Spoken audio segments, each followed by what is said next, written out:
یو وار زه غره ته ووتم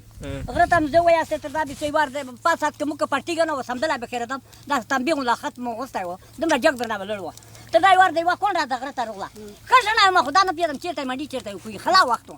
تر دا کونډه چې روغله غره ته چې کونډه روغله تر دا وایي وې چې درېیمه تلانه ورځ به میږه کاټې در پکې زه خو ډېره خښلولی دي داسې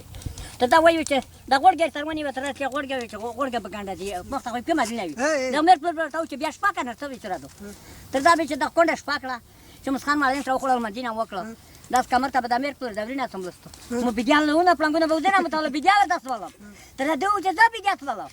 ولته دې ته پیځای وچو نیلای خو نه وې یلته یې مته وچو چې دا کار مسخان دی یا بیده نه یو ورېږم سر بګه شوه دی موبایل کې ګوته وه زړه به داسې ویروس صاحب یې داسې ودروه چې رالوس کې څومره خوند دی که په ټیر چلې باوې ښه یې ورته ودروه بړستن یې لاله کړه پکې بیا ورته کړه وخت دی زه خو د به کوتي کتر نه کو بچې یې د خپل زوی ته سیخ کړه چې دا درېیمه دقه یې کوله د غور په داس تر کولو مو چاته غول خو د څلور وای ځپاوله وای ځپاوله وای ځپاوله وای ځپاوله یاره مونږ دومره تړاو کړه شربال بټای موت کړه خلاصه وکړه بیا بیا خو مو دغه نه فکر وکړه چې دا سره ول داسه مونږ بجې څه او چې دای څنګه ولای ګناي دي کی